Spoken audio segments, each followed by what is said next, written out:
बिहार में पहले चरण का चुनाव 6 नवंबर को है। चुनाव से पहले सभी पार्टियों ने वोटरों को साधने के लिए एक से बढ़कर एक लोक लुभावन वायदे कर रहे हैं। राजद भी वायदे करने में पीछे नहीं है। राघोपुर विधानसभा सीट से राजद उम्मीदवार तेजस्वी यादव ने कहा कि माई बहन मान योजना के तहत 14 जनवरी को 1 साल का यानी 30,000 रुपए सीधे खातों में डालेंगे। सभी सरकारी कर्मचारियों का होम कैडर से 70 किलोमीटर के दायरे में ही ट्रांसफर पोस्टिंग हम लोग कराएंगे।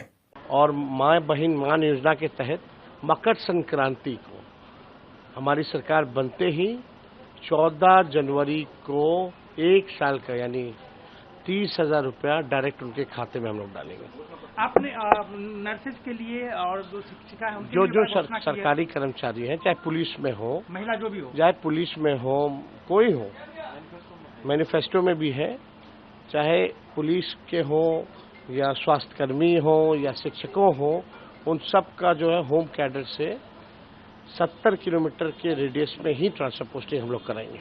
वहीं आरजेडी नेता मीसा भारती ने कहा कि हमें अपार समर्थन मिल रहा है। तेजस्वी को बिहार के बेरोजगार भाइयों का समर्थन मिल रहा है क्योंकि हम मुद्दों पर चुनाव में जा रहे हैं। हम युवाओं की बात कर रहे हैं, महिलाओं की बात कर रहे हैं, चाहे वह महंगाई की बात हो या नौकरियों की। 2005 से डबल इंजन की सरकार है। बिहार की दुर्दशा सबने देखी है। बिहार में डबल इंजन की सरकार होने के बावजूद न फैक्ट्री है, न रोजगार के साधन, पलायन सबसे ज्यादा है। उन्होंने कहा कि प्रधानमंत्री मन से कट्टे की बात करते हैं, जबकि तेजस्वी नौकरी, सिंचाई, दवाई, पढ़ाई, कमाई देने की बात करते हैं। युवाओं ने मन बना लिया है कि इस बार तेजस्वी को मुख्यमंत्री बनाना है। देखिए, अपार समर्थन मिल रहा है और अपार समर्थन जब मैं कहती हूं तो खास तौर पे बिहार के बेरोजगार नौजवान भाइयों का समर्थन तेजस्वी को बहुत मिल रहा है। महागठबंधन के जहां भी उम्मीदवार खड़े हैं, क्योंकि हम मुद्दे को लेकर चुनाव में जा रहे हैं। हम उनकी बात कर रहे हैं, हम युवाओं की बात कर रहे हैं, हम महिलाओं की बात कर रहे हैं, चाहे वो महंगाई की बात हो और चाहे नौकरी और रोजगार की बात हो। तो इसलिए जो आप बताइए कि 2005 में से डबल इंजन की सरकार है ना। 2005 में जो बच्चा पैदा हुआ, आज फर्स्ट टाइम वो वोटर है। 25 साल का हो गया ना, 2025 है, फर्स्ट टाइम वोटर है। 18 साल में वोटर, तो फर्स्ट टाइम बहुत सारे बच्चे ऐसे होंगे उसके बाद वाले जो अभी वोटर हैं। और सब लोगों ने देखा है कि बिहार की बदहाली को उन लोगों ने देखा है। बिहार में डबल इंजन की सरकार होने के बावजूद भी ना तो बिहार में एक फैक्ट्री है, ना रोजगार के साधन है, पलायन सबसे बड़ी समस्या है। और वहीं आप देखिए कितना दुर्भाग्य की बात है, इस देश का प्रधानमंत्री मंच से, भरी मंच से चुनावी सभा से कहता है कि कट्टे की बात करता है, और वहीं दूसरी तरफ आप देखिए तेजस्वी जो महागठबंधन के चेहरा है, वो नौकरी देने की बात करते हैं। वो सिंचाई, दवाई, पढ़ाई, लिखाई, कार्रवाई और सुनवाई की बात करते हैं। तो ये लोग देख रहे हैं और इस बार आपको चुनाव में दिख रहा होगा कि बहुत साइलेंटली युवाओं ने अपना मन बना लिया है, तेजस्वी को इस बार मुख्यमंत्री बनाना है।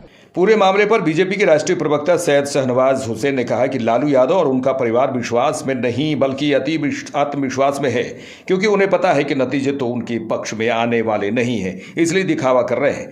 फला तारीख को शपथ लेंगे, यह योजना देंगे। लालू प्रसाद यादव और तेजस्वी यादव जितने झूठे वायदे कर रहे हैं और कोई उनके वायदों पर विश्वास नहीं करता।